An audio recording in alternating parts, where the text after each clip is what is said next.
এমন বৈশিষ্ট্যের মানুষদের আমরা ভালো মানুষ বলি, কিন্তু আমরা তাদের ভালো মুসলমান বলি না, কারণ আমাদের ইসলামে এগুলো প্রয়োজনীয় স্তম্ভ নয়। সালাত কায়েম করা মানে কোরআন কায়েম করা। সালাতে কোরআন পড়ে শোনানো হয় যাতে মানুষ কোরআন অনুযায়ী চলে। সালাতে হাদিস, তাফসির, আজব দুনিয়া, আজব কাহিনী পড়ে শোনানো হয় না। নবীজি সাল্লাল্লাহু আলাইহি সাল্লামের সাথে যারা সালাত পড়তেন তাদেরকে তিনি কোরআন পড়ে শোনাতেন যাতে তারা কেবলমাত্র কোরআন মেনে চলে। নবীজি সাল্লাল্লাহু আলাইহি সাল্লাম তার সাহাবীদের সূরা লোকমানের এই আয়াতগুলো পড়ে শোনাতেন যাতে তারা আল্লাহর বিধানের সাথে শরিক না করে, সন্তুষ্ট ও কৃতজ্ঞ থাকে, বিপদে আপদে ধৈর্য ধারণ করে, অহংকার বশে মানুষকে অবজ্ঞা না করে, পৃথিবীতে উদ্ধতভাবে বিচরণ না করে, যাতে চলার ক্ষেত্রে মধ্যম পন্থা অবলম্বন করে, তাদের কণ্ঠস্বর নিচু করে। কিন্তু আমরা কলা রাসূলুল্লাহ বলে ধর্মের নামে বানোয়াট কিচ্ছা শোনাই, যার সাথে ধর্মের কোনো সম্পর্ক নেই। প্রজ্ঞাবান লোকমান আলাইহিস সালাম তার ছেলেকে উপদেশ দিয়েছেন ভালো কাজের আদেশ করতে আর খারাপ কাজ হতে নিষেধ করতে। এই ভালো কাজ খারাপ কাজই আমাদের দুনিয়া আখেরাতে সাফল্য ব্যর্থতা নির্ধারণ করে। ধর্ম মানে কর্ম, পোশাক আশাক, দাড়ি মোচ এসবকে পৃথিবীর কোনো সমাজে কর্ম বলে বিবেচনা করা হয় না। দুনিয়া আখেরাতে আমরা আমাদের কর্মফল ভোগ করব। টাকনুর নিচে, হাঁটুর উপরে, নাভির নিচে, বুকের উপরে ধর্মের নামে প্রচলিত বিতর্ক কোরআনে নাই। কোরআনে আছে বিপদে ধৈর্য ধারণ করবে। বিপদে ধৈর্য হারিয়ে মানুষ চুরি, প্রতারণা এমন অন্যায় ঝুঁকে পড়ে। আবার প্রাচুর্যে মানুষ অহংকার বশত অন্যকে অবজ্ঞা করে। আল্লাহ পরিষ্কার করে বলে দিয়েছেন আল্লাহ উদ্ধত অহংকারীকে ভালোবাসেন না। উদ্ধত অহংকারীকে কেউই পছন্দ করে না। আপনি কোনো নাস্তিকের সাথে উদ্ধত আচরণ করেন, সেও পছন্দ করবে না।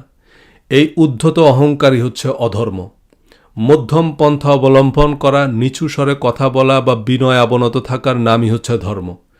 এর নামই হচ্ছে প্রজ্ঞা। কিন্তু আমরা প্রজ্ঞার নামে হাদিস, তাফসির, পীর, ফকির, ওজা, টিয়া পাখি, কোরআন বহির্ভূত আজগুবি ইবাদত নিয়ে মহাব্যস্ত। আরবের কাফেররা আল্লাহকে মানত, নামাজ পড়ত, রোজা রাখত, হজ করত, কিন্তু নবী রাসূল ওলিয়া উলিয়াদের নামে কিছু বিধিবিধান বানিয়ে সেগুলোই মানত। নবীজি সাল্লাল্লাহু আলাইহি সাল্লাম বললেন যে তোমরা শুধু আল্লাহর কিতাব মানো। নবী রাসূল ওলিয়া উলিয়া সবাই আল্লাহর কিতাবই মানত। এই তো ঝামেলা বাঁধল। শুধু আল্লাহর কিতাব মানলে হবে নাকি? নবী রাসূলদেরকেও মানতে হবে, ওলিয়া উলিয়াদেরকেও মানতে হবে। কত বড় সাহস! ইব্রাহিম নবী মানে না। এই কথাগুলো আপনার কাছে নতুন মনে হতে পারে, কিন্তু এই কথাগুলোই বলা আছে সূরা লোকমানে। সূরা লোকমান আয়াত 25। ওয়ালা ইন সাআলতাহুম মান খালাকাস সামাওয়াতি ওয়াল আরদ লা ইয়াকুলুনা আল্লাহ। আর যদি আপনি তাদেরকে অর্থাৎ মক্কার কাফেরদেরকে জিজ্ঞেস করেন আসমানসমূহ এবং জমিন কে সৃষ্টি করেছেন, তারা অবশ্যই বলবে আল্লাহ। অর্থাৎ তারা আল্লাহকে মানত। সমস্যা হচ্ছে তারা আল্লাহ যা নাজিল করেছে শুধু তা মানতে নারাজ। সূরা লোকমান আয়াত 21। وَإِذَا قِيلَ لَهُمُ اتَّبِعُوا مَا أَنزَلَ اللَّهُ قَالُوا بَلْ نَتَّبِعُ مَا وَجَدْنَا عَلَيْهِ آبَاءَنَا أَوَلَوْ كَانَ الشَّيْطَانُ يَدْعُوهُمْ إِلَى عَذَابِ السَّعِيرِ।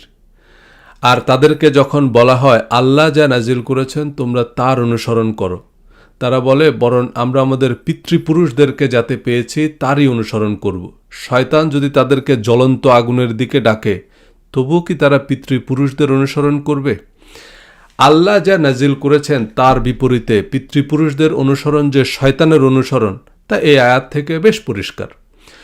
কোরআনের কথা বললে আমরা হাদিসের পক্ষ নেই, হাদিসের কথা বললে মাযহাবের পক্ষ নেই, মাযহাবের কথা বললে ওলিয়া উলিয়াদের কথাও মানতে হবে। আসলে কোরআন, হাদিস, ওলিয়া উলিয়া কিছুই আমরা মানি না। আমরা বাপদাদাদের যা করতে দেখেছি তাই করি।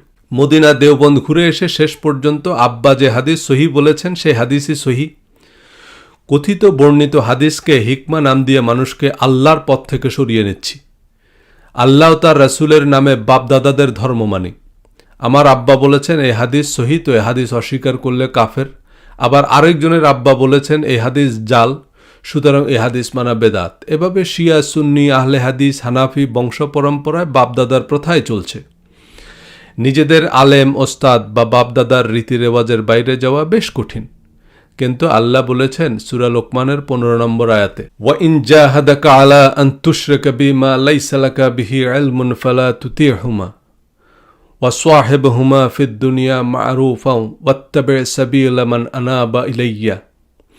তোমার মাতা পিতা যদি তোমাকে পীড়াপিড়ি করে আমার সাথে শরিক করতে, যে বিষয়ে তোমার কোনো জ্ঞান নেই, তাহলে তুমি তাদের কথা মানবে না। তবে পৃথিবীতে তাদের সাথে বসবাস করবে সৎভাবে এবং যে বিশুদ্ধ চিত্তে আমার অভিমুখী হয়েছে তার পথ অবলম্বন করো। যে কথা আল্লাহর কিতাবে নাই সে সম্পর্কে আমাদের কোনো জ্ঞান নেই, অর্থাৎ সেসব কথা নবীজি বলেছেন এমনটা আমরা জানি না। সেসব কোরআন বহির্ভূত বিধিবিধান মানতে পীড়াপিড়ি করলে পিতামাতার কথাও মানতে নিষেধ করেছেন। যে বিশুদ্ধ চিত্তে আল্লাহর পথ তথা কোরআন অভিমুখী হয়েছে তার অনুসরণ করাই প্রজ্ঞা। হাদিস গ্রন্থে নবীজির কথা কাজ অনুমোদনের বিবরণ আছে, তাতে নবীজি সাল্লাল্লাহু আলাইহি সাল্লামের প্রজ্ঞাময় উপদেশ আছে। কিন্তু হিকমার নামে হাদিসকে কোরআনের সমকক্ষ ধর্মীয় বিধান বানানো শিরক। কোরআনে থাকা আর হাদিসে থাকা একই কথা, বা হাদিসও কোরআনের মতোই ওহী, এমন কথা কোনো হাদিসের কিতাবেও নাই। প্রসিদ্ধ হাদিস গ্রন্থেও কেবল কোরআনেরই বিজ্ঞাপন। নবীজি সাল্লাল্লাহু আলাইহি সাল্লাম কেবল কোরআন অনুসরণ করতে বলেছেন। হাদিস অনুযায়ীও হাদিসকে কোরআনের মানদণ্ডে যাচাই করে চর্চা করতে হবে, অর্থাৎ কোরআনে না থাকলে হাদিসের ভিত্তিতে কোনো শর্ত আরোপ করা যাবে না, কারণ নবীজির বক্তব্যকে সত্যায়নের হাদিস শাস্ত্রীয় পদ্ধতি অবৈজ্ঞানিক, অবাস্তব, অসম্পূর্ণ এবং অনইসলামিক। আমরা বিভিন্ন ওয়াজে নবী, রাসূল, সাহাবী, তাবী, অলিয়া উলিয়াদের যেসব মুখরোচক গল্প শুনি, এগুলোর বেশিরভাগ হাদিস তো দূরের কথা, প্রসিদ্ধ তাফসির, সিরাত ও নির্ভরযোগ্য ইতিহাসের বইও নেই। বিভিন্ন পুঁথি, গ্রাম্য লোকগাথা, বানোয়াট কিচ্ছা কাহিনী, ইসপের গল্পে বিখ্যাত নবী, রাসূল, সাহাবী, তাবী, অলিয়া উলিয়াদের নাম লাগিয়ে সেসবকে ধর্মের মোড়কে বাজারজাত করা হচ্ছে। ইসপের গল্পে কোনো সমস্যা নাই যতক্ষণ সেটা একটা গল্প এবং তাতে একটা ভালো উপদেশ থাকে, কিন্তু সেটাকে ধর্ম বানিয়ে যখন মানুষের জীবন দুর্বিষহ করে তোলা হয়, তখন সে ধর্ম আর জীবন বিধান থাকে না, মরণ ব্যাধি হয়ে দাঁড়ায়। তাই সব কিছুর আগে মূল ধর্মগ্রন্থ কোরআন বুঝে পড়ুন, তারপর প্রসিদ্ধ হাদিস, সিরাত, ইসলামের ইতিহাস সবই পড়ুন। যিনি কোরআন বুঝে পড়েছেন তিনি রবীন্দ্রনাথ পড়েও সমৃদ্ধ হবেন, আর যিনি কোরআন পড়েননি সে বেলায় বেলায় গোমরা হবে, কারণ সে গলায় কলসি আটকে যাওয়া চিতাভাগের মতো দিগ্ভ্রান্ত, আতঙ্কিত এবং অসহায়। সে কাউকে বিশ্বাস করতে পারে না, কথায় কথায় তার ঈমান নষ্ট হয়। কেউ তাকে সাহায্য করতে আসলেও সে সন্দেহ করে, আক্রমণ করে। আর যারা আল্লাহর অনুমোদিত অফিসিয়াল জিপিএস কিতাবুল হাকিম বা প্রজ্ঞাময় কিতাব অনুসরণ করে তারাই অনুগ্রহপ্রাপ্ত ও প্রজ্ঞাবান। ধন্যবাদ।